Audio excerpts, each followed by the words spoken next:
So I actually have an answer to how we bring this to scale. I was just being provocative. What did you say, John? So here's my answer to how to bring this to scale. What you heard today was about relationships. Relationships, relationships, relationships, and relationships. Let me tell you the history of the community schools program at SSA. Oh dear God, how long did you graduate? 10 years ago. I was trying to figure out how to connect to the education program at SSA because I was doing research on education and I was supposed to be, but I wasn't a school social worker. I'm still working on that honorary social work degree. And I said, can I please get assigned all the second-year students who are in education? And I had a group of people, and they were Jen Loudon, and Paul Fagan, and Liz Majors, and Lo, and we got these people together, and I knew nothing about what they were doing. All I did was support them for a year and watch what they were doing. Lo worked for me for the Student Life in High School project downstairs. I had them over to pizza. I had no idea what they were doing. But because of their work, I thought, there's something here.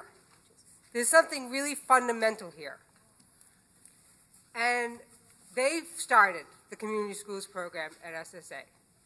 And how we bring this to scale is that in this room are the deep, endearing relationships of people who worked here, went out, did things, and changed the world. And keep coming back to SSA so we can build more relationships. I've tortured Jen today with how many people I've made her talk to build these relationships. So let me tell you the relationships on this panel. The second group of people, once we figured out that we had to do something, I had to do placements to figure out what would it mean to place these people. And so Greg Darden and I were working in North Lawndale, starting North Lawndale College Prep, and we hooked up with some SSA alums in the area and put some placements in North Lawndale. The first crazy student that signed up was Ted Christians. And Ted Christians got placed at Umoja Student Development Corporation that Greg had started with this crazy field director called Lila Leff. And they had this idea. The idea was at Manly High School, one of the highest dropouts and poorest schools in the city, they could build a program in which they send 100% of their kids to college. I was the advisor on that second-year placement, thinking, okay, they've left the reservation. I sent you to North Lawndale to work on dropouts, and you've told me you're going to build a program in which we're sending 100% of kids to college. Ted did it. Lila did it. There is a study of Umoja Student Development Corporation done by Frederick Hess that said if students got involved in Umoja Student Development as students and freshmen at Manly, they had a 100% probability of going to college within 4 years. Not graduating, but of going to college.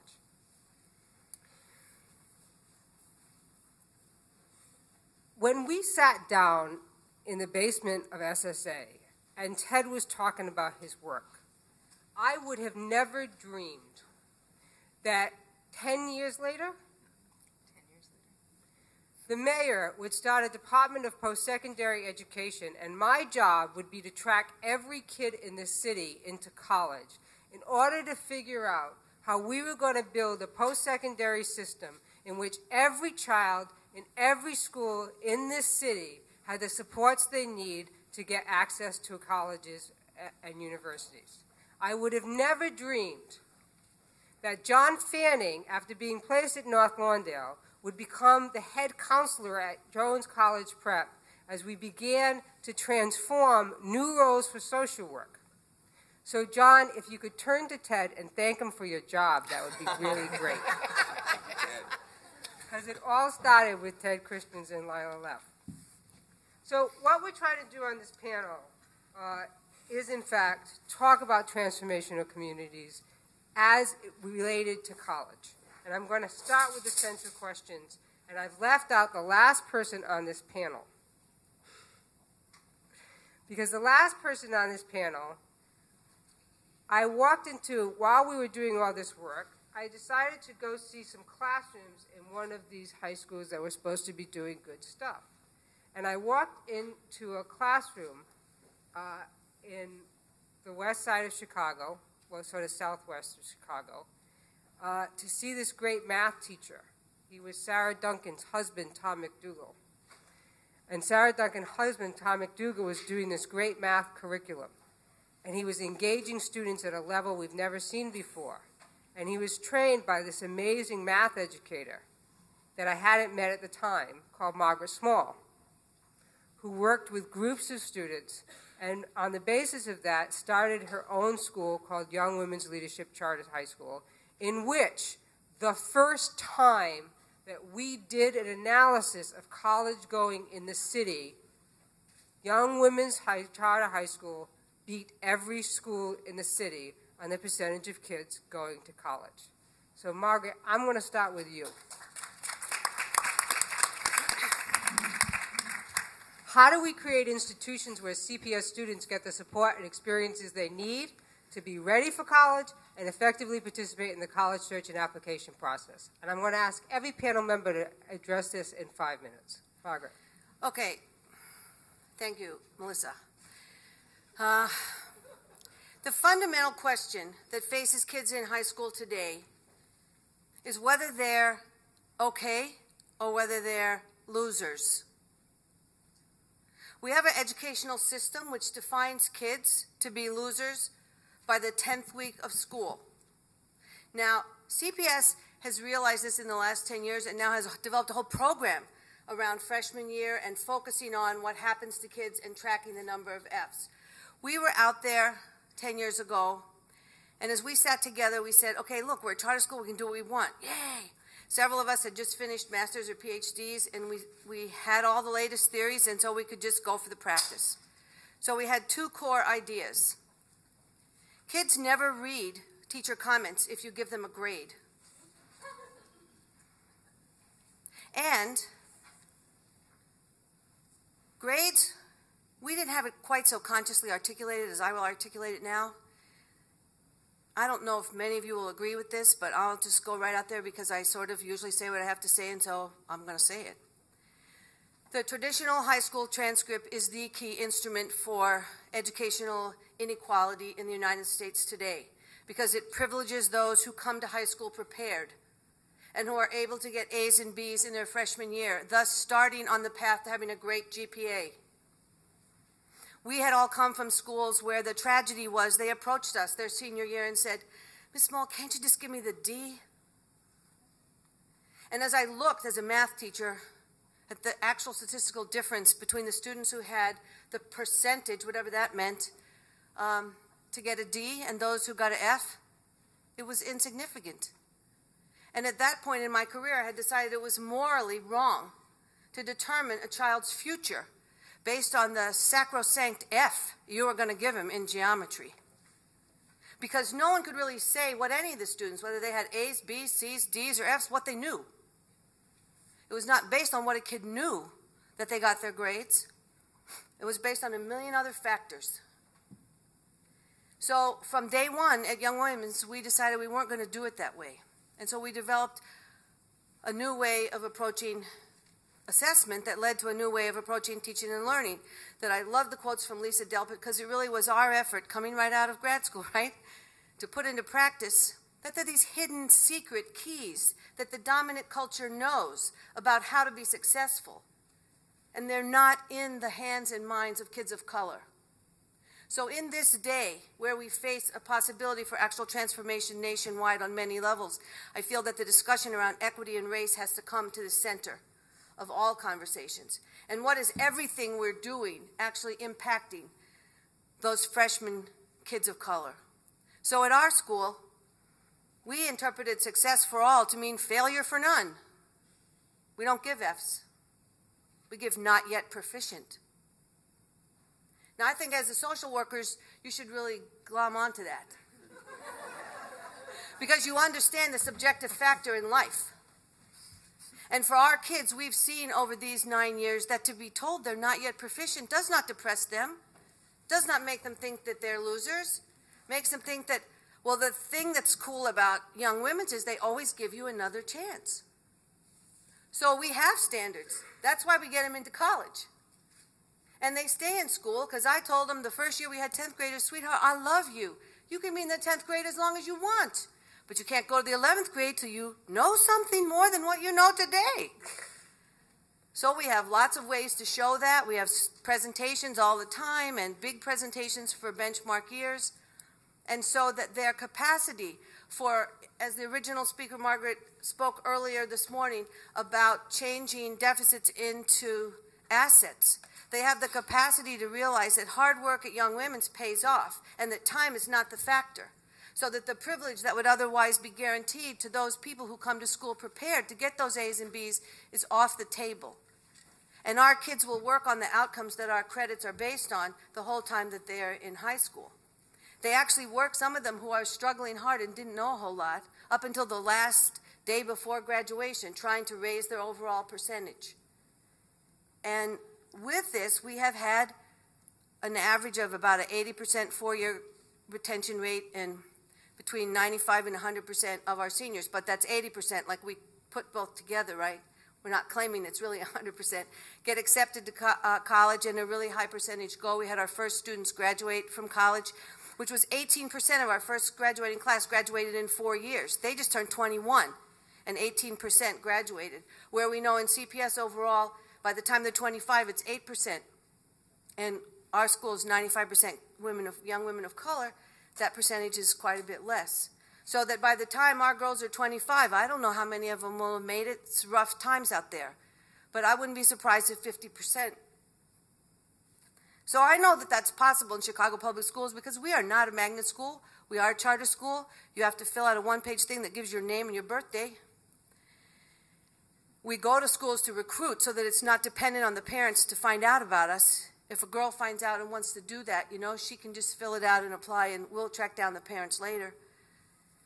But that success is the key. So creating institutions of success where the assumption is that no one in that school is a loser.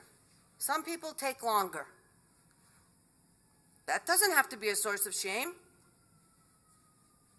Some people really struggle. This is true for special ed kids as well as regular ed kids. We have 88% free and reduced lunch. We are just a regular Chicago public school. Are we able to meet adequate yearly progress? In middle school, yes. In high school, no. We do not make the scores that the state has arbitrarily said we will get on the ACT and the Prairie State. But that is not an obstacle for our girls to go to college. I myself think those don't predict very well for African American girls, but I haven't done the research myself. That's my belief.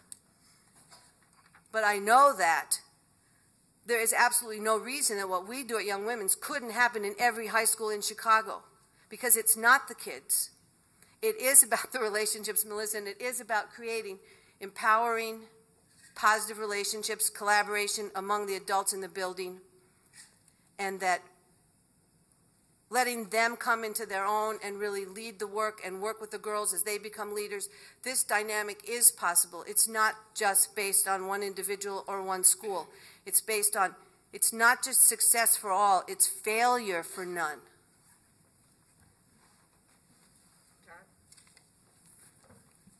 Okay, so if Margaret is the dreamer, I am the technician, I think is the word you were using. That is my role, and oddly enough, Melissa, I think it's really you who taught me the technical steps. So while you push for the dream, you're also the technical teacher. So to answer the question, what do we need to create institutions where college going can be done successfully, especially in urban public schools? I'll start with your research around structured supports. So it says, this research says kids need structured supports to help them understand the process, to help them break it down into steps, and then to help them move through those steps successfully. So the way we've structured that at Jones, or the way I think it needs to be done, every high school needs a college program coordinator, multiple implementers, but somebody to come up with the plan and structure it. We need kids who are college ready, whatever that might mean. At Jones, because we're a selective enrollment school, these are kids who are college ready, actually for some of the top schools, colleges in the country. But this, to me, is a mix of academic skills, for better and worse, the ability to take tests, resiliency skills. So Sybil was talking about this earlier, and so was Margaret. Kids will hit subject matter and social situations that are so difficult for them and make them shut down and just want to peace out. And so they need to develop those skills and have the supports to be able to work through those. And also classroom skills. So the ability to sit in a classroom in high school and in college and be open to learning and to participate with their classmates and a teacher. We need kids to see themselves as college going and likely to be successful there. So this, surprisingly to me at Jones, at some schools I think this is the green triangle that Jen was showing. At a school like Jones, this is the tip of the triangle, and yet we've still got it. We still have kids that I sit down with who have 28 ACTs, who are top 10% of the class, who are low income, who are kids of color, who cannot fathom the idea that they're going to go to college.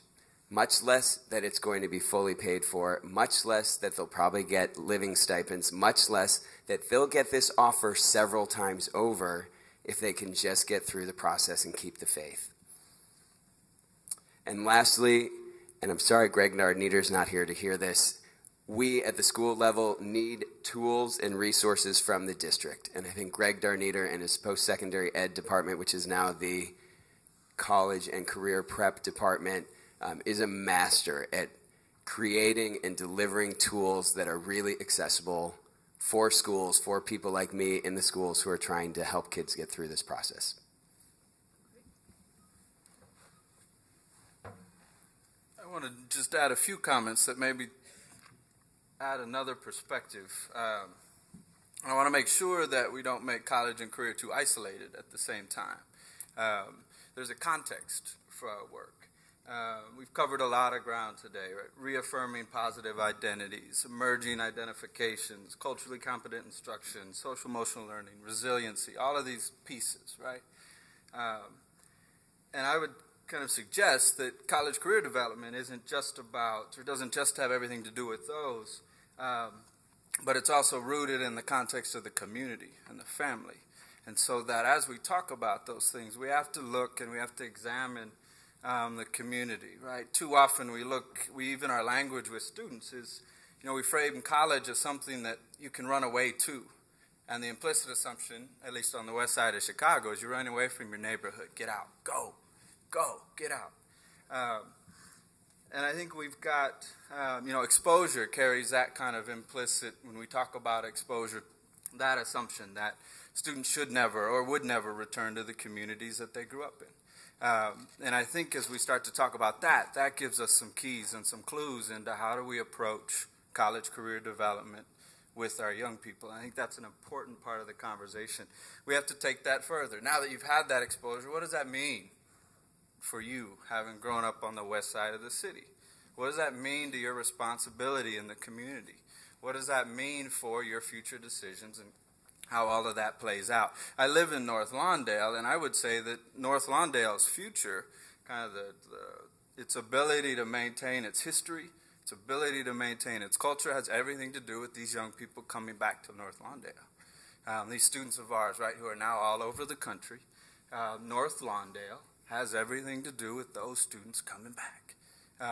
Certainly there's a lot of debate. Should they? Would they? Is that I grew up in Champaign, Illinois. Does that mean I have to go back to Champaign, right? There's a range of possibilities for people. We don't have to say that just because our young people have to come back now that you have a degree. But we have to entertain that question and understand that as kind of a context in terms of how we're preparing our students, right? Community development isn't just the bricks and mortar. It's youth development. It's developing our young people. It's moving them on. How that starts to play out then is many things. Umoja is an organization, it's a nonprofit. We're embedded inside Manley High School on the west side of the city. We've been there since 1997. And in that time, we've seen the college enrollment rates really skyrocket in a lot of ways. And so when I think about kind of college career development, I think about, things like opportunities for leadership, exposure, personal transformation, critical inquiry, race and class issues, personal history, group identity, navigating, the tensions between personal loyalties and family obligations, right? Those are pieces just as much as ACT prep, how to fill out an application, all of those kind of things. And so I think in social work, we often talk about moving people toward positive outcomes. What a better way to do that than engage them in ownership and in participation in solutions. We talked about gun violence. We talked over and over all of the issues, right, in our communities. Our young people are engaging them. So at Umoja, College and Career Preparation has kind of the standard components, but I think it has some other things too, right? What it looks like is our young people have rehabbed 2 homes in the community. Full gut rehab, sold them back as affordable housing to members of the community. It's students who spent the summer advocating for full restoration of the Blue Line to the North Lawndale community. It's college trips that aren't just to colleges, but are to the civil rights sites and have everything to do with talking about what does it mean to be a pioneer. We just had 15 students return from their Midwest college trip. Part of their journaling on that trip was a critical analysis of Martin Luther King, Jesse Jackson, and Barack Obama. What made Obama different? What did he build off? What didn't he? Let's look at this critically. What does that have to do with me and my college and career decisions? So I think there's some other pieces there that we need to think about when we think about the context of college and career. Another is next week we'll have 600 students participating out. We'll move 600 students out of the school for service learning.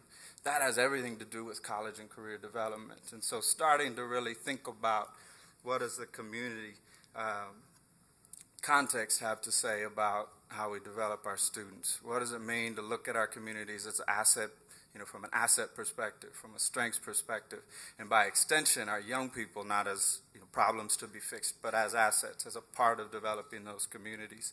And I would say that those things have everything to do with retention, everything to do with students being able to navigate life once they've gotten to college, even if they're not academically prepared. So I would add that to the conversation in terms of thinking about the questions of what does it take, or what can we do to help prepare our students. Okay. Let me start with just a specific and then move to the general. Both, I think, kind of get at the heart of where relationships play into this, which I think that for us at Umoja, we've really seen that there is no magic program, there is no magic structure. We don't believe there is for individual organizations, and we don't believe there is system-wide. What we believe is that relationships are at the core of doing this work. So it's not about creating the perfect curricula and then passing it out to everyone and saying, very good, move it along. It really is about helping people to create the opportunities for the kinds of relationships. And then it is important to have really good programs within that context and really strong curricula, but it has to happen within that context.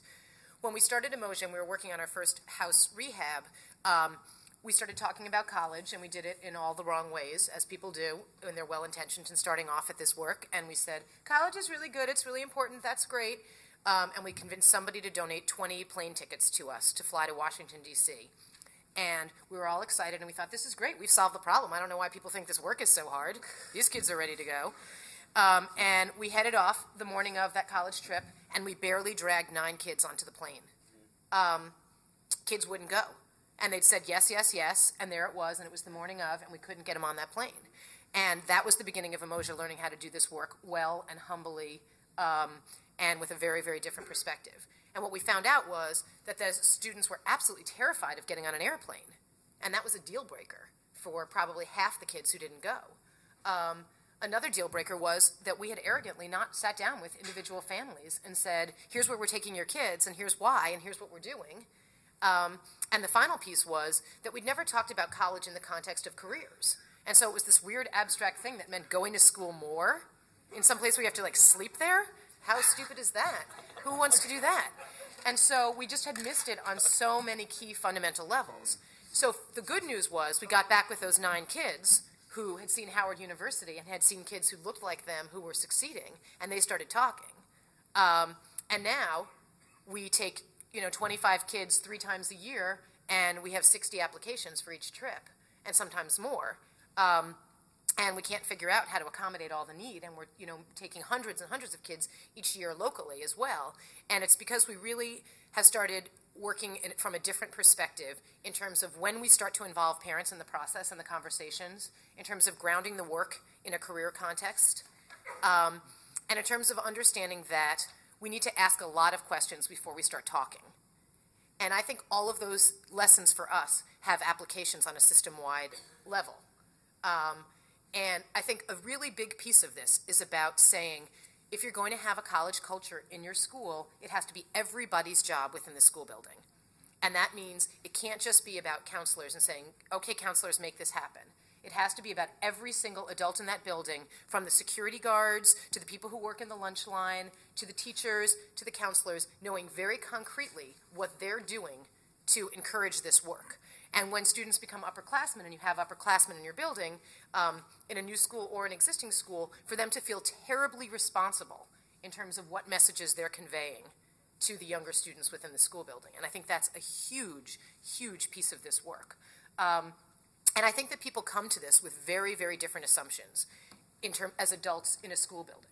And so to just assume, for us to just say, hey, everybody, this is your job now, so let's all sell college, either ends up with people very generally saying things like, college is good, yay, and students walk by blankly like, that's interesting, or saying really different things like, you definitely want to go to a 2-year school, and then you walk to the next adult who says, absolutely do not go to a community college.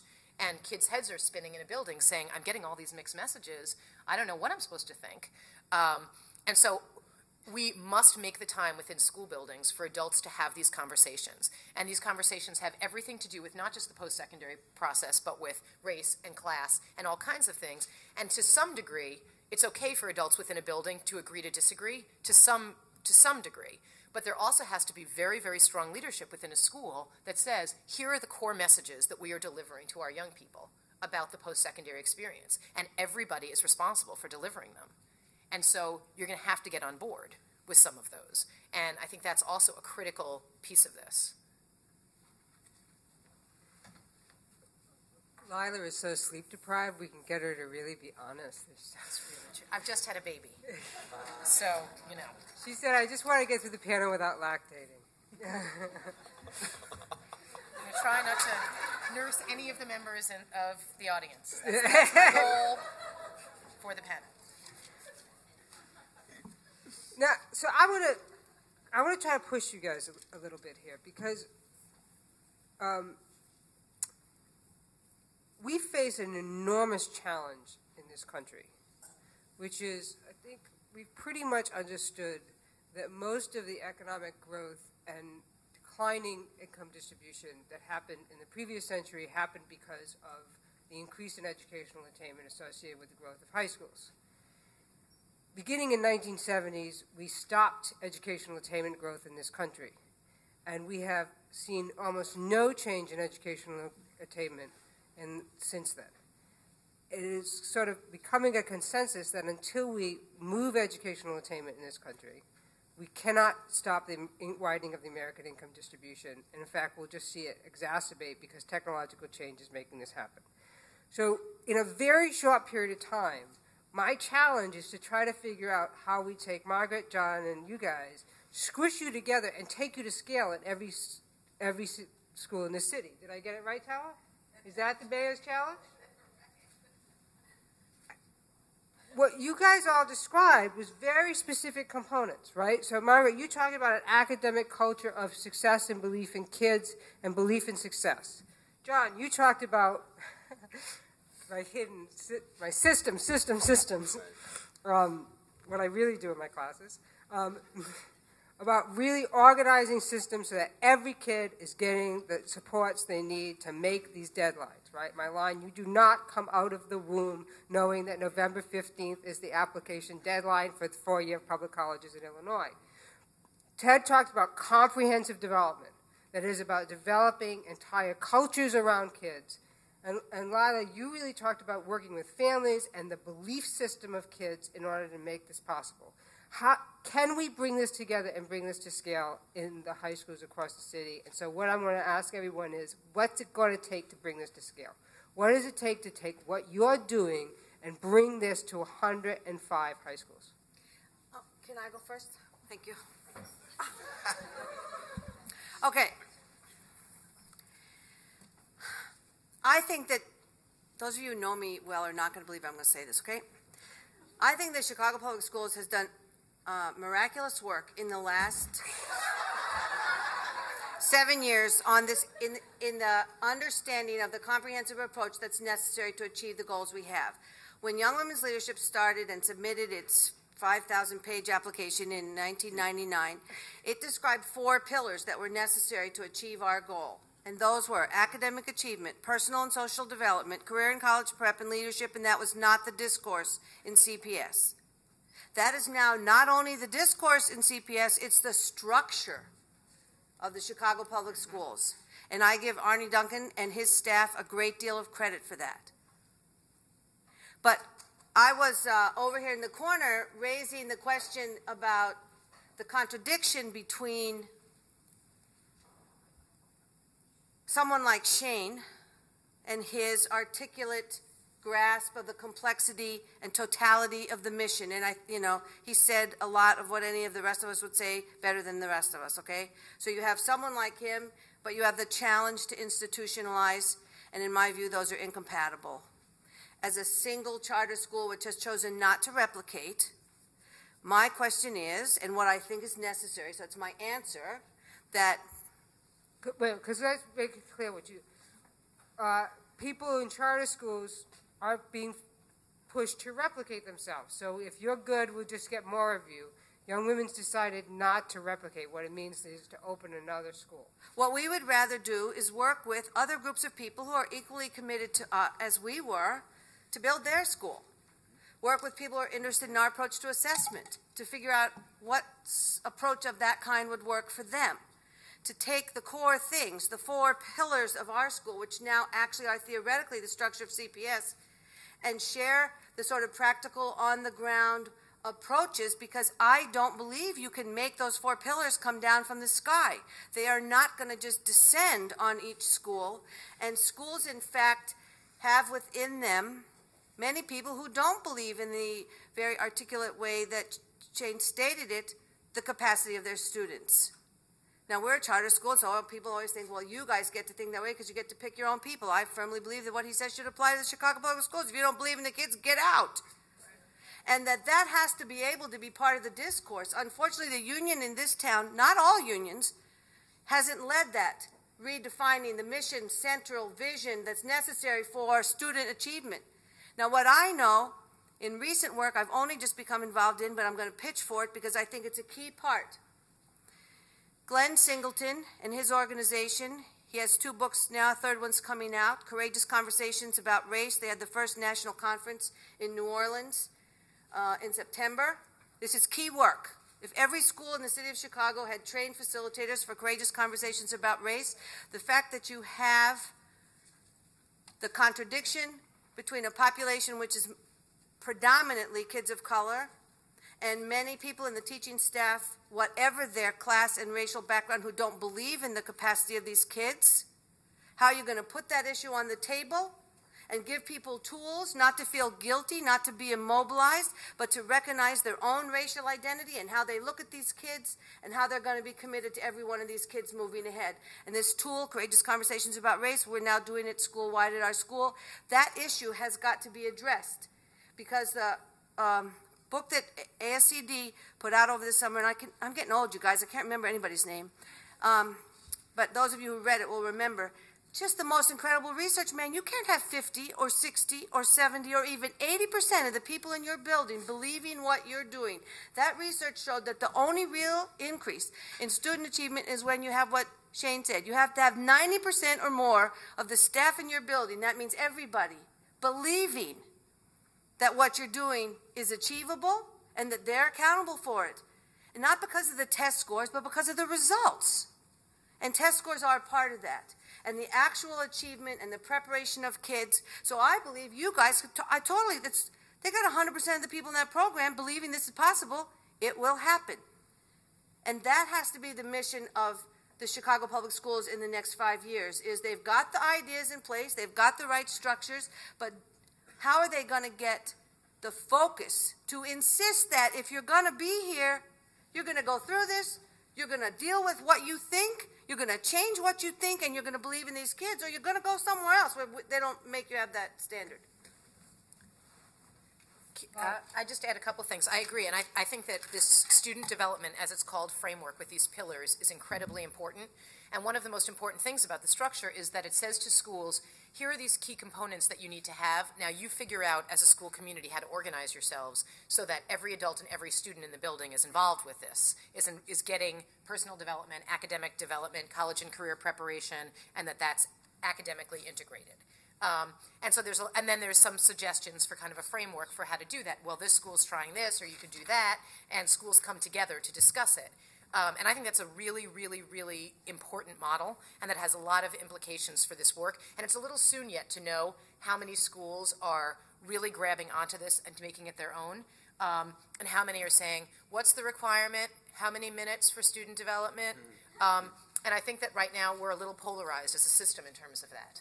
And I think that the two key pieces of making sure that more schools are moving towards seeing this as a resource that lets them do their job better has to do with accountability, and then kind of on the ground, and a different kind of accountability, not just how many minutes did you do this for, but a different kind of accountability that really takes some resources, which means having people in buildings who can watch how it's happening and give some technical support to it, and also really say, you know what, this isn't satisfactory, and there's consequences.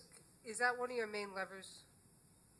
When I asked if you think this is doable, and you think we got the right framework, and you think the system's out ahead, Chicago Public Schools is the only school system in the country doing this. You think the next lever is what?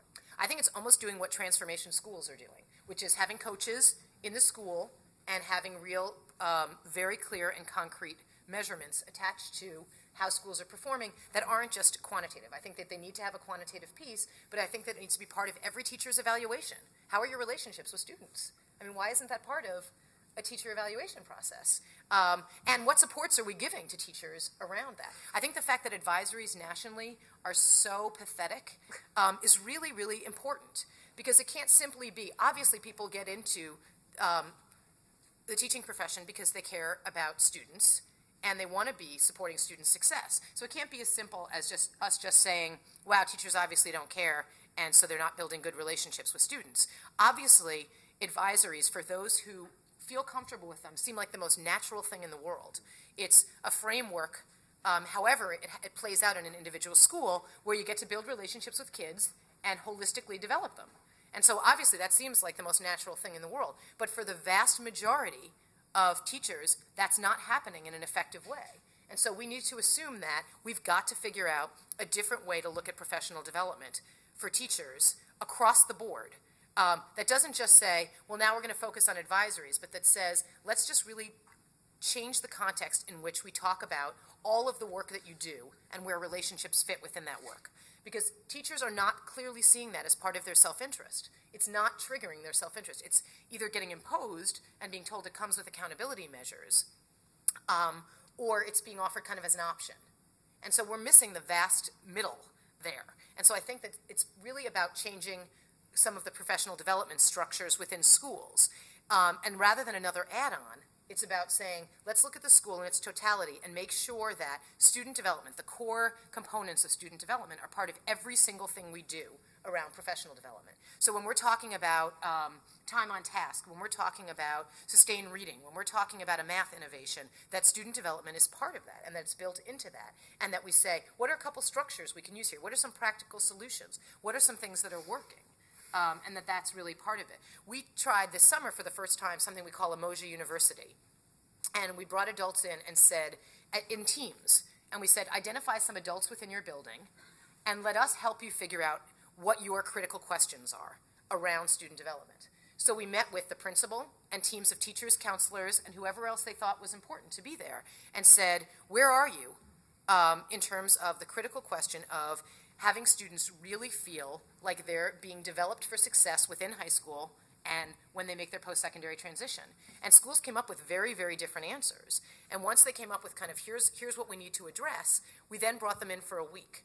And in the mornings we had workshops around different topics and where we shared some of our resources. And in the afternoon we had Umoja facilitators who worked with these teams to just kind of push at their own questions and say what structures are working for us, what aren't, what teachers are succeeding at this, who can be moved to the next level, and what teachers are really resistant to that, and how do we address resistance within our school community. So I think that some of it's about continuing to work with people who are inspired around it, but also creating some norms within schools for people who are a lot less inspired about it. So, John, you took the position that is Lila's main recommendation, which is the coach, right? I mean, you took a position that was post-secondary coach in the building. You were supposed to do this work embedded within this traditional guidance structure. From your perspective, as you listen to Lila, I mean, what have you been able to achieve, and what is it going to take to bring it into the traditional structure? Okay. I stumped him. It's just taking notes.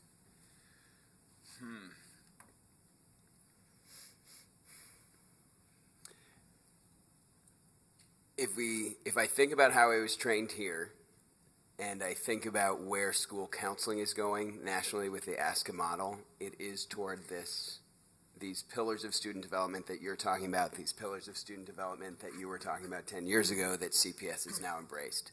So we do have this moment where a lot of different players at the street level, at the district level, at the national level, at the association level are all talking about these pillars. So it's pretty amazing that we've got that amount of unity right now. And so in terms of embedding that throughout the traditional structure of the schools, I think that's happening. So two ways I see it happening. Greg Darniter's got 40 coaches out in the schools. Okay, so that's 40 of 130. So why don't we have 130 post-secondary coaches? So let's get the money behind those individuals at every school, because every teacher, every social worker, and every counselor and every administrator at the school level, it is not their primary job to be the college coach and to develop the college-going program. It is part of their jobs to be involved in that work, but they have so many other priorities, they can't really make it happen in a systematic way that's going to help every kid. So one way is to go from 40 to 130 coaches. And the other way, I think, is the way that Joyce Brown is rolling out ASCA in the schools. Joyce Brown is the head of counseling, who's now part of post-secondary development. So she's really pushing this ASCA model. So I think we have 3 schools now that are ASCA certified. She's hoping to have, 15 by the end of this year. But I think it's really great the way she is embedding this in the counseling department, but absolutely making sure that principals are informed and are on the team. Lila really pushed working with teachers. How are you working with teachers? What is it going to take to achieve this in your building around the teacher and normative environment in addition to what you do in structures? That's so different for us, and as we emailed ahead of time, we talked about how different our schools are. I'm at a school with a college-going culture. We have 97% of our kids going to 4-year schools, 2% going to 2-year schools. So He doesn't realize I'm about to put his data on match out, and so he's going to get to work. Okay. So Don't brag. I've got a really different, Right. I don't have the same problem that a Young Women's or a Manly has. Okay, I want to go back to my courageous conversations about race, because I feel like it's really essential that people really think about what this means. The reason why we don't have college-going communities in every school is because racist institutions have limited the aspirations of kids of color for generations. When I was a kid, schools were segregated. I didn't understand why the black kids had to wait next to my school for a bus to take them out in the country to go to school. We have come a long way. But the fact of the matter is that the institutions in which we are, that include all of us, have not systematically deconstructed how we look at race. When I first taught at my first public school in Chicago in the 80s, I wanted to take a group, it's an all-black school. I wanted to take a group of my students to see a rather controversial play. they wouldn't let me go because they said it was about rape and that it would just inflame the kids and we couldn't talk about race and rape in the schools. I'm like, what? The kids are talking about it. Why can't we talk about it? Things have changed in 20 years, but we still don't really have the tools to work with the teachers to really get the cultural capital that the morning panels talked about being the essential ingredients necessary in a school system which is predominantly kids of color.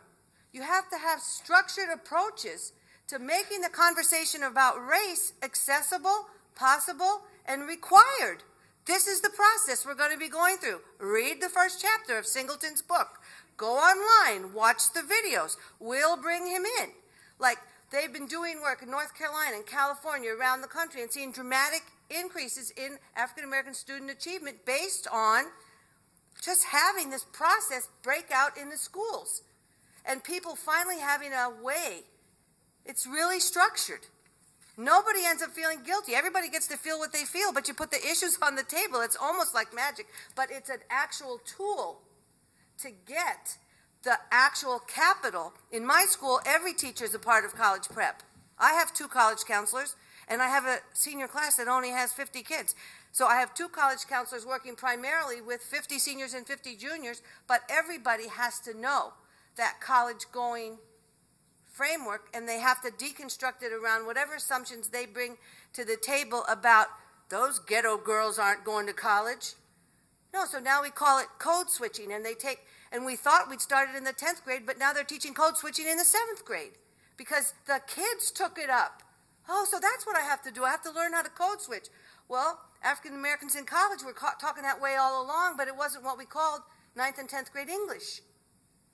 So it's really about making the discussion of race, which is at the core of why our kids aren't just assumed to go to college, on the table, rational, emotional. There's an intellectual, emotional, action. There's all these steps. Like, it's really complicated.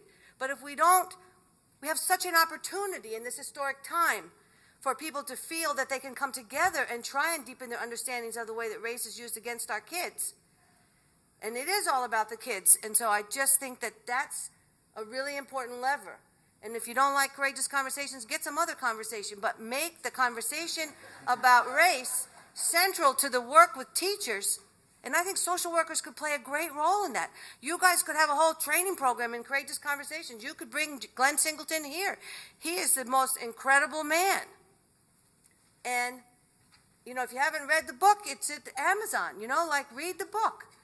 Can I just 2 practical things kind of on both ends of the spectrum. One is just because so many schools are really starting at ground zero with this, really, really simple practical things like saying, okay, teachers, hang a pennant from your college or university or graduate school outside your door. And on Thursday, wear a sweatshirt. And for 10 minutes, talk to each one of your classes about answer this question. One of the academic skills I didn't have when I first got to college was blank, and this is how I developed it. And so just some very simple, practical things that as a school leader you can say, or not even as a school leader, as a first-year teacher who comes in, you can suggest and innovate and kind of push and say, okay, this isn't that threatening, everybody. Can we do this? So something like that. And then one of the things the principal at Manly, the new principal, has had us do the last few years is to say, who are our students? And this kind of goes to what Margaret's saying. And so during the first few days of professional development, we roll out something that looks at everything from kind of psychosocial developmental stages to the history of North Lawndale, the history of the community, and what does fit look like for our students who tend to be academically underprepared. So what are some truths that you may want to share when you're talking with students? And so we break down some of those things in a very, very practical way. We do things like, remember the movie, what's that movie called? With the step to the line, Freedom Writers. And we do a thing with teachers where we say, step to the line if you ever had somebody in your family steal money from you to buy drugs. Step to the line if you ever went to school hungry. Step to the line if, and we kind of get at some of the class and race differences within the group of adults. And then we say, the point of this isn't to shame anybody about having privilege, or it isn't, but it is to acknowledge realities and to acknowledge the realities of our students. And now let's talk very clearly about some of the experiences our students bring to this process. And here are some very, very tangible and concrete tips for things you want to acknowledge when you're talking through the college process, or when you're talking through anything from our students doing service in the community to really to a range of things. And we try to be really practical about it. So it doesn't just end up on an abstract level where people walk away kind of feeling either embarrassed or self-righteous or confused or any of those things. We try to say very practically, what might this mean for you if you're 23 and you're from Iowa? What might this mean for you if you've been teaching for 40 years and you're African American, but you still are making unfair assumptions that students are feeling resentful about? Let's really look at the full spectrum here. To reflect on something for a minute, and then I'm going to ask Ted to jump in. This is a brand new role for social work. To think about playing roles in getting kids to college, to think about playing roles in creating college-going cultures in the community. And yet what I'm hearing from all you guys is exactly the same stuff that every other panel has said. That it is about facing your kids, about developing people who think systematically about who they're working with, and working with the adults in your building to do this work. Is that right? Or is there something different about college that makes it different than what other panels we've been talking about? John? Ted? Is it the same set of tools that everybody's been talking about? I think that the tools are one part of the conversation. The ability to adapt those to be relevant culturally, to fit the context. You know, what does college and career preparation look like at Manly versus a charter in the same neighborhood? What are some of the things that may create some differences in the approach that we need to take? And I think maybe that's where I would say things start to differ. A challenge I would put to the district or to the school reform community is keeping the neighborhood schools as a part of that conversation. You know, they're not necessarily even at getting those conversations about tools in the same way, for one. And then two, they're the ones that are weathering the kind of collateral damage of some of the shutdowns and some of those kind of things, which I'm not necessarily opposed to. But you have a school like Manly who two other public schools within what would now be considered the attendance boundary have been shut down in the last 5 years. So Manly's enrollment spikes, almost doubles in the past 6-8 years. Manly is a school that's emerging. It's getting a sense of itself. It's starting to do some things, and you load 400 new freshmen onto a school. And you say, we're going to do this, we're going to do that, we're going to offer tools or resources. You get maybe a fraction of those. And so I think some of it is really looking at neighborhood schools in terms of equity, in terms of who are those students in those schools and who do they tend to be, race, class, those kind of things. And so I don't think the mystery is so much around the tools. I think it's a lot about our will of where we want to bring those and where we're willing to put our resources. And I think that's as much of the conversation as it is about how do we do this. I do think with college and career stuff that things have changed so much that I think it's very intimidating. And what we hear a lot from adults in school buildings who aren't counselors is just, I don't know what to do with the FAFSA. That is a terrifying beast. And I don't understand these applications. And now, oh no. FAFSA is the free application for federal student aid, which I didn't even know what it meant 2 years ago. Right. I mean, I'm now an expert in it. And it's really, I mean, that stuff is just very, very specific. And for example, that a kid says, I desperately want to go to such and such school, and you want to encourage their dream to go to such and such school, but you don't know what the application criteria, the acceptance criteria is, and you then find out that you've encouraged a kid to go someplace that they're not going to get into, or that they can't afford, or that there's an automatic assumption if a school's more expensive, you can't afford it, when in fact those are most of the schools that have the most money. So I do think that a training piece for every adult in the building that isn't very much, that just says our counselor through Umoja created a top 10 things you should know list for adults in the building that just said, here's just some practical information. And these are just facts. And the truth is, everyone doesn't have to be a FAFSA expert, but they need to know that there are people they can send the kids to, and they need to know, don't try to mess with that thing, because that's a beast. And so I think those kinds of things are really important. They need to know the deadlines. Right. It's okay. Somehow, whenever I talk about FAFSA or present about FAFSA, it turns into a revival. And can I just say one more thing about partnership and relationships just really quickly, which is just that we involve business partners a lot in this, and I think that's one way to also help adults in a school building is to take whatever community there is in terms of a business support community or adults who are qualified in that process. And so what we did was in September we had 70 adults come out from KPMG, an accounting firm, or whatever they do, some weird financial thing, and work with our students on their personal essays. And it really, really helped the teachers and counselors. So every English class required that students were writing a personal statement, and the personal statement criteria had been coordinated with the counseling department. So what you're saying, and Charlotte, am I doing this right? It's called bridging social capital? That the difference about college is, unlike the previous conversations where we're trying to get kids to be successful within one environment, this is the place where we're trying to, first time, get them to compete outside of those environments. And competing outside those environments means bringing a level of technical knowledge to the problem because of the did I do that right? The complexity of the problems. John, can you talk about that as you're doing it at Jones, and also talk about what your list of challenges, because your list was pretty long in our email exchanges. So in terms of the technical pieces, so for example, the FAFSA, this is a good example of something that is a beast. And so every teacher in the building is not going to be an expert in the FAFSA, and this is one of the situations where it really helps to have a college coach who is responsible in your building for being an expert in the FAFSA and getting all those kids through that process by a deadline. That is part of this person's job. Then I would say in other ways you do collaborate with teachers and try and get us all on the same page.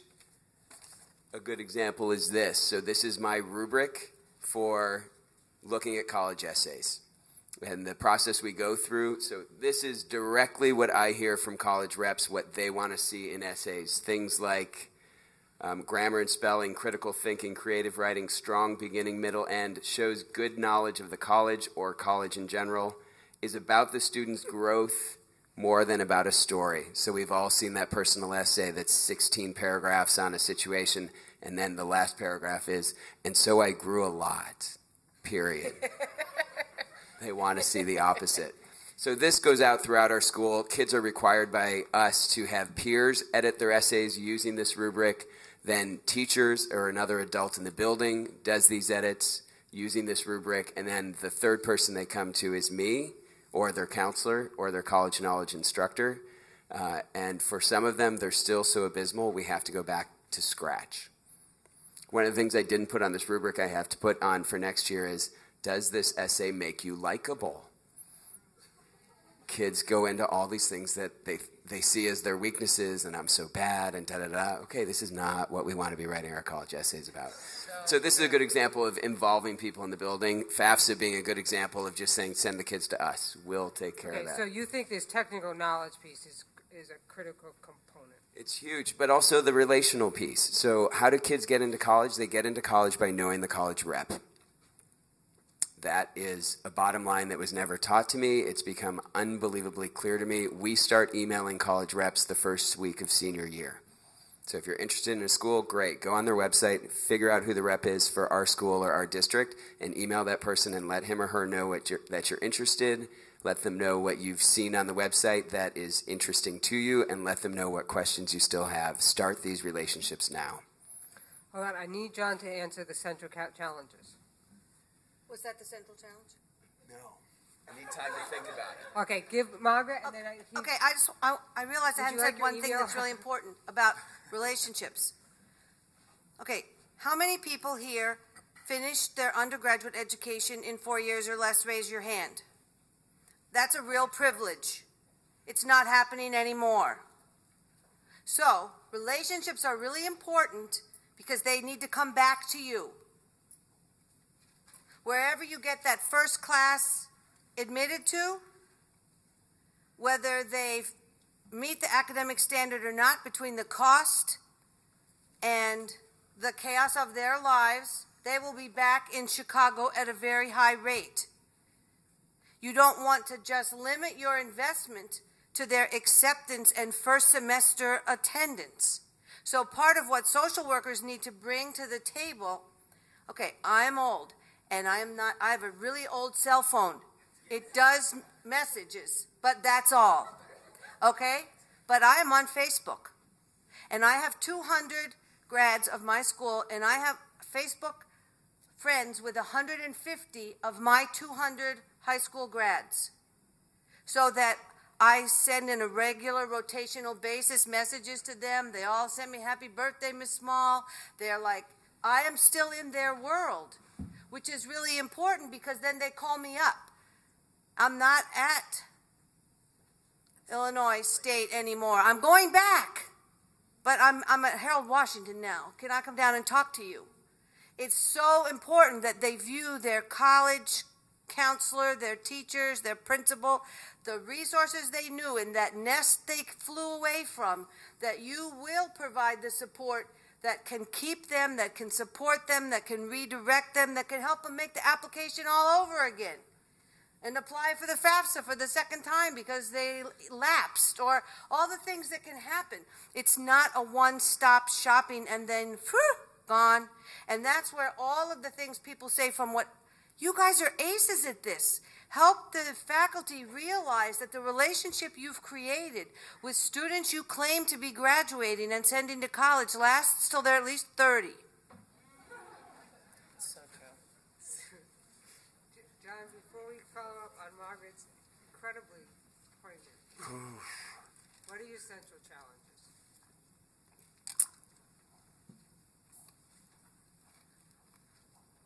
The challenges I just scribbled down are really more systematic than specific to my school, so I might have to also take a little time to think about that. Taking it to scale. And generally, they're things we've talked about. I think the race piece is huge. So Margaret talking several times about race, bringing up Lisa Delpit several times today, Vivian's comments earlier, which I think were a beautiful example of how to have a conversation about race that does not shame anybody, but that points to this situation where white professionals are teaching kids of color, and that's a specific situation that requires awareness and possibly some extra training and some extra sensitivity. I think Lisa Delpit does that really well. Vivian did it beautifully.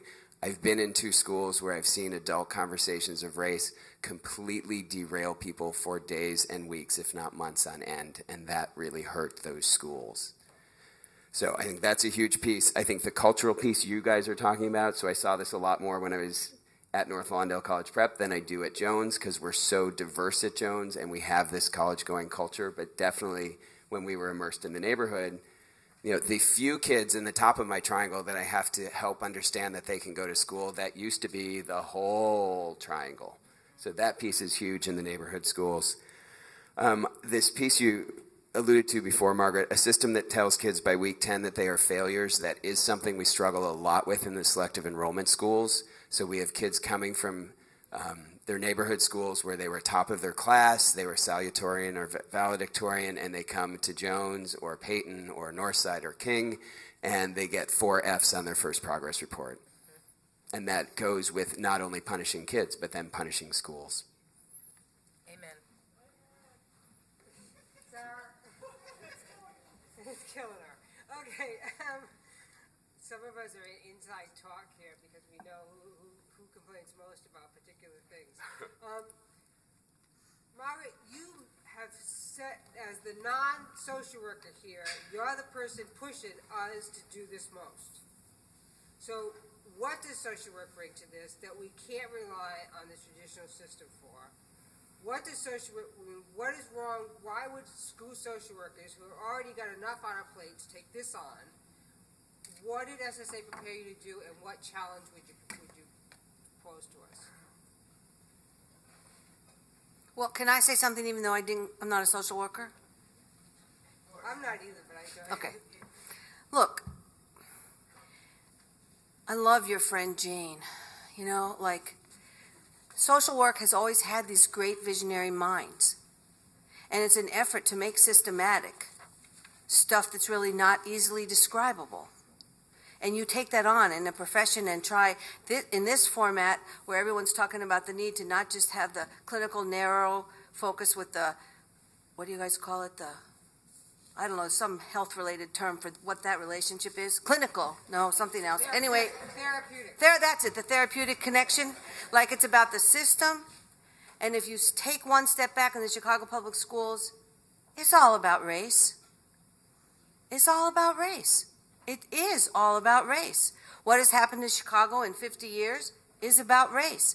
Like, you know, things have changed and they will continue to change, but they won't change for the kids who have been stigmatized and labeled without a transformation in the culture of hope and possibility, which Brock's makes possible in a way that wouldn't have been possible under our late, great George Bush. Like, the kids, our kids, have grown up ever since Reagan. Even them and their parents don't know anybody but white people in power who don't believe in people of color. It's pretty simple. And people of color can talk about it behind closed doors. Hey, look, they don't really believe in us, ha, ha, ha. But the kids don't know that's a lie. And so how do you help a whole social network that you're working with process it in ways that aren't just spontaneous arguments which make everybody angry and defensive, but which is a systematic, conscious, what social workers do. Organize an approach, try it out, get feedback, try again. You know, like, I think that it's in that systematic process that social work brings to complex social problems. That teachers don't look at it that way. We look at it through other lenses. And so you have something to really offer as a vehicle to get at what will not, the kids of Chicago will not become college going if race is not addressed in the schools. Well, of course, Melissa, the thing that SSA did best by me was your class. And one of the problems at SSA is there was only one class in my time here that focused on not just these issues, because everybody at SSA is looking at the own issues that are really important to them, and that's what they should be doing. But there was only one class that taught us to programmatically and systematically try and tackle these problems, and that was your class. It was the only one I got it. So to give an example, how do we put together these programs? Needs assessment needs to be part gut but part systematic. Go through a SWOT analysis, strengths, weaknesses, opportunities, threat on what you're doing. Design a program, implement it, evaluate it, and then start again. And start again doesn't mean just go back and do the program again. It means go all the way back to the assessment, because things might have changed in a year. And that is something I picked up in your class, and that is absolutely what we use to go from a kind of middle of the pack in CPS scholarship and college-going program to the number 2 scholarship program. And 100% FAFSA, right? And no, not 100%, but number 1 FAFSA rate. Another piece that I got at SSA, which was rare, and I wish everybody got it, was a piece on racial justice. So there's a diversity push. We all have to take a diversity class. We talk about diversity and multiculturalism, but we do not talk about racial justice as measured by outcomes. And I got that through Pat Dowell because she was here that year, and that was enormously helpful for shifting my whole thinking around that subject matter. I think there is a class that approaches it. I think it's optional, and not so many students take it, and I think we all have to take it.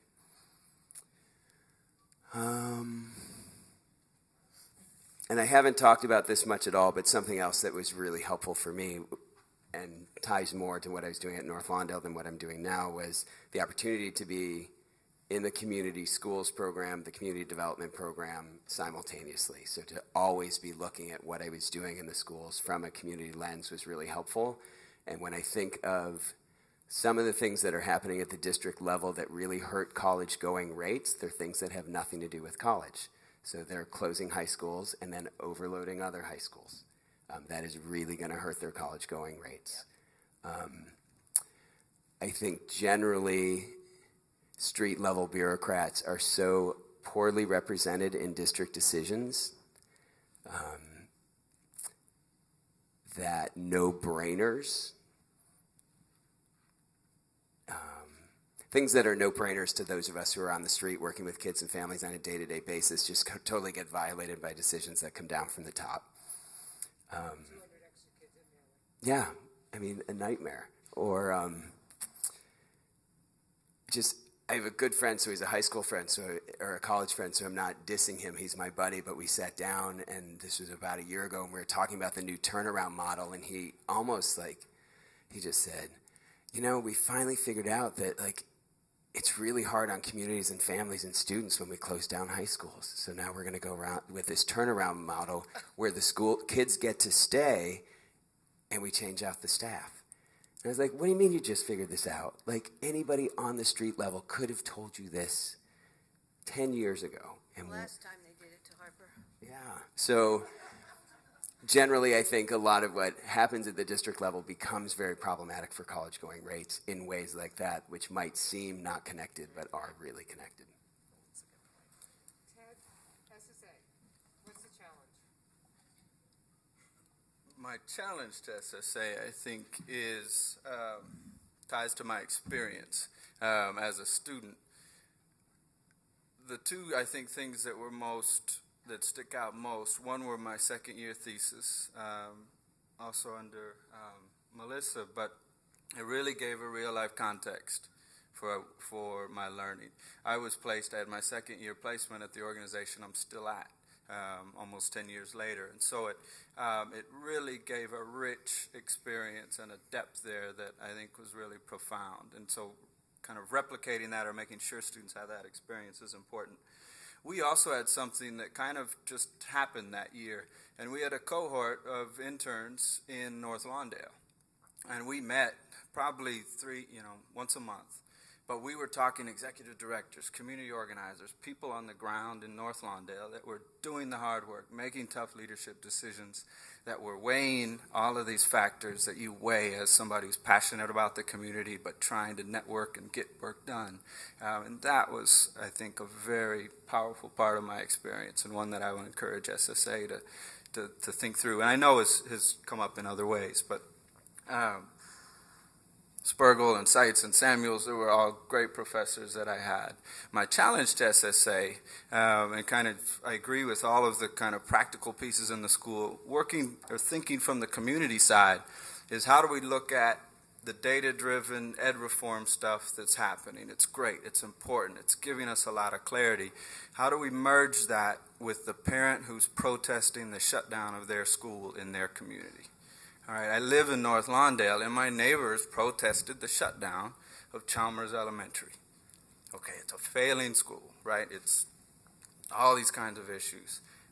They are fighting to keep for a day, right, to keep that school open. And so how do we somehow bring some of these two things together? And I think challenge to SSA is how are we at the forefront of thinking that through?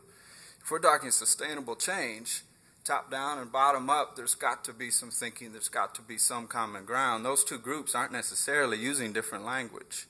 I asked the question why are you fighting to save this school? Someone suggests, because it's ours. It's our school, right? And somebody's trying to take it away. And what does it mean to kind of think from that context when we're talking about reform and education and all of these things? And if SSA, merging this tradition of 1 foot in the library, 1 foot in the street, can bring those two communities together, I think that says everything about the success of North Lawndale Charter Prep, of Jones, of Manly, Ace, Collins, all of these schools. Somehow an ability to forge that conversation. Those two groups are often on kind of distinct tracks and think about life pretty differently. But I may suggest that if we're going to figure out the solution for schools like Manly and other neighborhood schools, it involves kind of a critical look at both of those things. Manly was a small school when we first got there, right? It was a small school. We're saying small schools are a solution. It's not a small school anymore. We created a big school at this very time that we were saying small schools are the solution. And so, those kind of things, the neighborhood, looking at that. How do we think about respecting parents, place, spaces, communities, and really look at trying to bring that, or at least start that dialogue. I don't know where that dialogue is happening. But if SSA can be on the forefront of that, I think that's a powerful, powerful piece in terms of the whole perspective for Chicago. The only thing I would add is just that I think that social workers have a tremendous ability to be kind of bridge builders in a way that schools often desperately need. And those bridges are sometimes just within the school building, not just, are within the school building in terms of being the people who can recognize on an individual level, hey, this teacher really is open to some things and is trying to do some things in their English class that connect with what the counselor's doing. Let me just forge that partnership. To finding resources when there are no resources and saying, you know what, we can't handle this within the school building. There have got to be things outside in this community that can support us. I'm going to go figure out how to get 50 business people in here to help us with this. I think one of the things that really helps to change culture is when both adults and students get to witness success. So rather than having a lot of abstract conversations for a long time or even practical conversations, they see something tangible. And I think that social workers are make things happen kind of people. And so using some of that bridge building and saying, okay, let's figure out how to get some successes under our belt, how to make some small things happen that will lead us to big things, and to talk about that in really concrete ways with both adults and students. I think social workers are uniquely well designed to do that. Actually, I want to throw one more thing. So another thing SSA could do is explore the option of having a Type 73 counseling program here and not just social work. So if we look at where CPS is going, Yep. and going to the ASCA model, ASCA is embedded in the counseling departments, and it's much more closely related to the kind of leadership that you're interested in than is what's going on in social work at schools, at least in the schools where I've been, where social work is still very much tied to IEP minutes. So it seems like that the natural fit is there. Also, I want to just give really briefly, so I feel like that one example of crazy things that come down from district office, there's other ones. So things like for a freshman enrichment program, the application process is more rigorous than the application to get into the University of Illinois in Champaign. So, and that's something that if somebody on the street level could have a dialogue or have input on that process ahead of time, it could really help it be more appropriate and accessible. The problem if you're on the other end is if you then complain about the process, you worry about your kids. So if I'm from my school complaining about this process, are my kids going to be blackballed? And there are other ones like that. They did a data dump in the college data system the night before November 1st college applications went in. So that is a great, data dumps usually cause problems. This one caused problems. All our ACT data got mismatched the day before we needed to send things to college. So again, simple conversation with people on the street level avoids those kinds of problems. Questions? I have a suggestion, and that is that would you guys consider planting the seed with the 8th grade about going to college?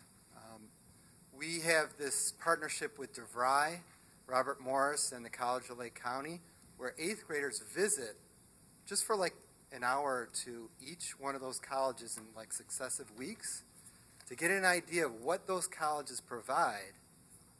And then the kids actually get to do a little activity to get an idea of what that program does.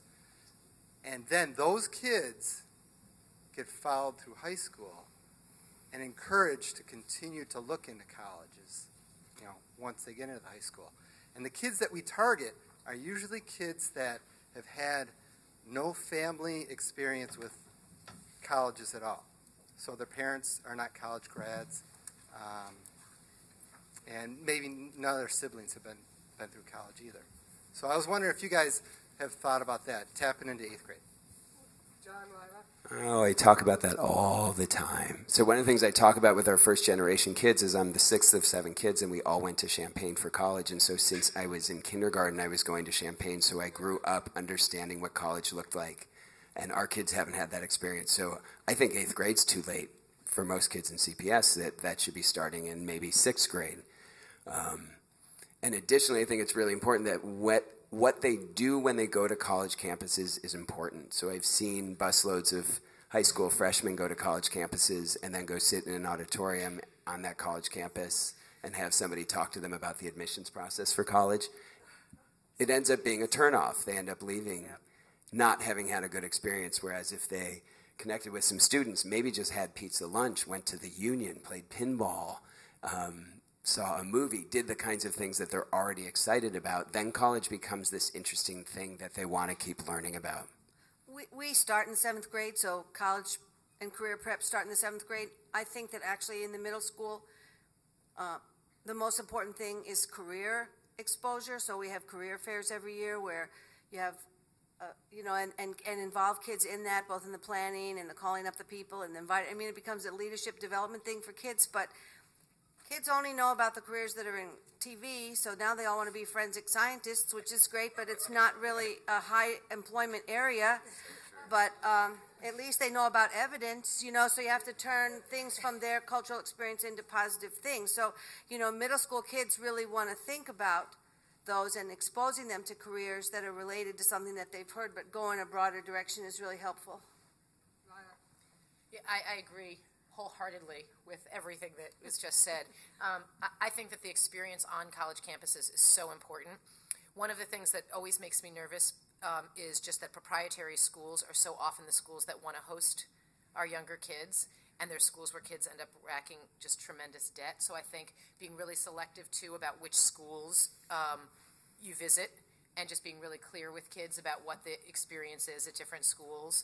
And I think it's no one cares what year that building was built, let alone when they're in 6th grade. So it's just important that we're clear about that. And one of the things we do is we make sure that every time a kid goes to a college campus, they have to journal and do some self-reflection around it, and that we create things like scavenger hunts and I think scaling those things back just makes sense. And I think there really are some examples nationally of programs that begin as early as kindergarten, where there's brown bag lunches and adults come in and talk about their profession and talk about their educational path, and that's incredibly important. And is kind of the other side of that, being on a college campus and walking around and getting that feeling and seeing people who look like you, who are older, who are there. I forgot one thing that I mentioned. Well, actually, 2 things. The most important thing that we realized early on was having part of our career and college prep is getting kids into summer programs on college campuses starting in the 7th and 8th grade. So it's not just visiting that campus. If you can get a kid to spend 2 days, 1 week, 2 weeks, we've sent a lot of kids to various ones at Smith College in Mount Holyoke. They go for a whole month. They all go to college. There's not a question in their minds. The second one is internship programs. We have internship in the 10th grade, and that's the first official part of our curricular-based college prep, because kids only know what's on TV, and if their parents are employed, they might know what their parents do, but most of them don't. Having an internship where they're able to see in some actual practical job site that having an education affects what you do. They have no clue of that. So even if our internships are only 2.5 hours a week, Wednesday afternoons, it's not a big deal. And it's a way to make the partnerships real with companies, not-for-profits, businesses, law firms, whatever. But you build on the kids' interest, and then they actually know something about that field. And it makes, when kids leave our school, the things that they always remember include the internship. So that's another important thing, how to have that, not just a trip exposure, but some real time. Can I do just an accolade for SSA and Jean's leadership, and mostly Keith Matterum, who's our building manager. A couple of years ago, one of the schools in the community asked us whether they could host a summer school here, not college campus or anything. And people were very nervous, and so I got this email, do I think this is a good idea? And so I said yes. I think that would back me up, Melissa. It's all your fault if it doesn't go well. We had kids in this building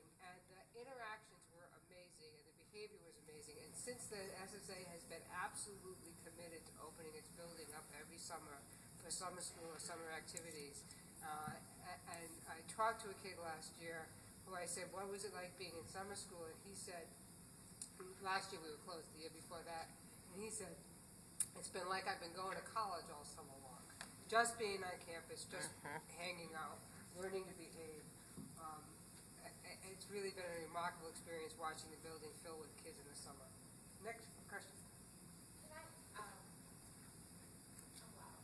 Go ahead. This is more of a comment, and I'm sure some of the panelists would agree, but one thing that SSA could do, and I also work for Umoja, but being more involved in the college and kind of spreading ourselves across the midway about our mission and the things we do. A couple years ago, and I think Greg may have left, but Umoja does a summer program called Community Builders, and we did this with students down in the Gary Comer Youth Center. And we sent students on a scavenger hunt, and they went to colleges, and since the university is right here, some came here, and a lot of our kids had a really bad experience on this campus with students like, why are you talking to me? Because they weren't used to seeing young black kids who live right down the street on their campus.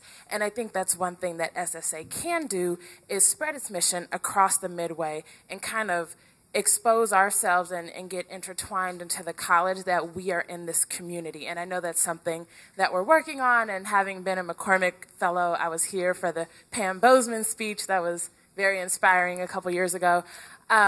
But just really getting the rest of the university on board with what our mission is here. We want to talk about race, we should talk about colleges and conference. Last question. My question is kind of similar to that. And that is, it's somewhat two parts. I work at, my internship, I'm a first year here, is at North Lawndale College Prep. And part of my responsibilities include doing college prep work. And one thing that I'm trying to figure out how to talk about is preparing them, and I would love to hear your ideas, is preparing a lot of these students who are going to be going to colleges. North Lawndale is, the college prep school is, I think, 97% African American. They're going to be going to these colleges, which, it is a completely different demographic layout.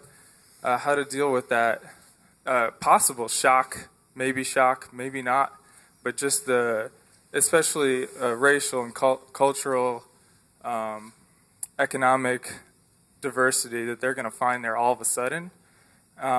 Is that a part of your conversation for college prep? And for SSA, is there since I'm a first year, is there a class here that teaches us how to train teachers, like you were talking about, in diversity conversations, how to talk? I'm not talking about just having the conversation with the other students at SSA, which is something that should be happening. I hope it does. It's already happening a little.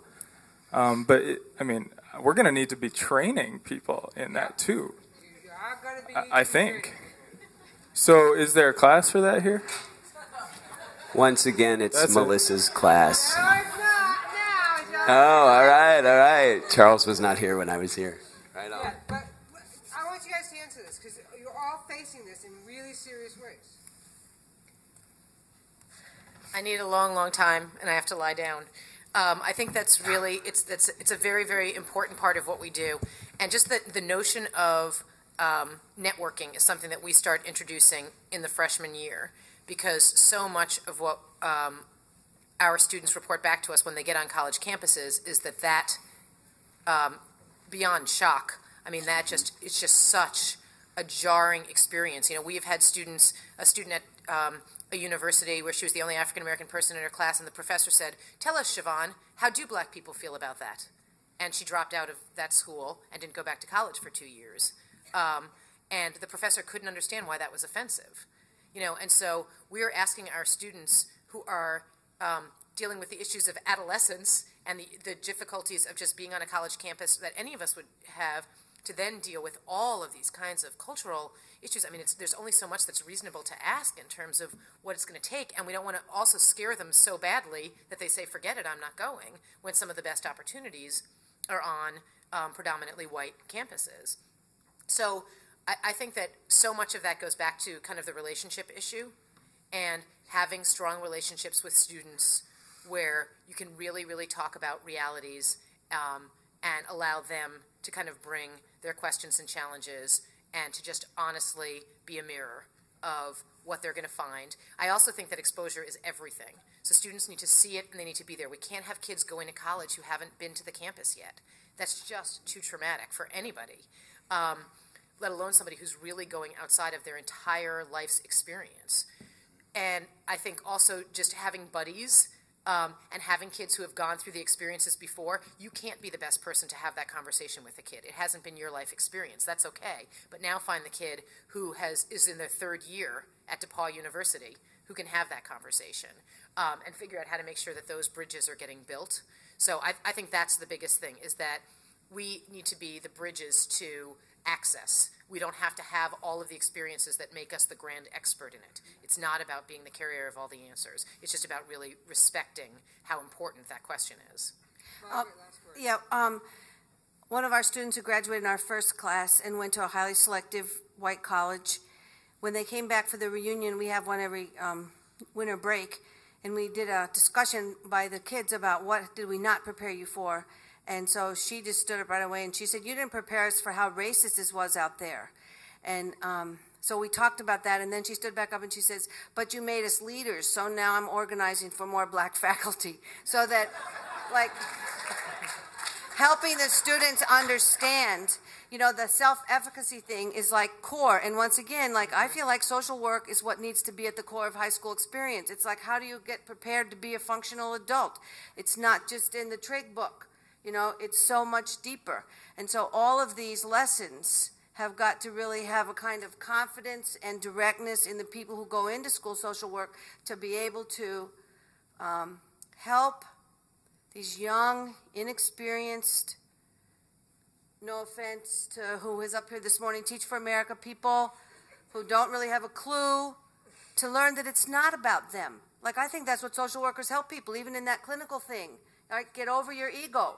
Right? Like, deal with your spouse or deal with your mama, or how can you be honest? Like, there's sort of some questions that you guys are highly trained in, helping people access what it means that it's not about me. And if I were going to say that the main obstacle I face every day in my school to getting to my goals is adults who think it's about them.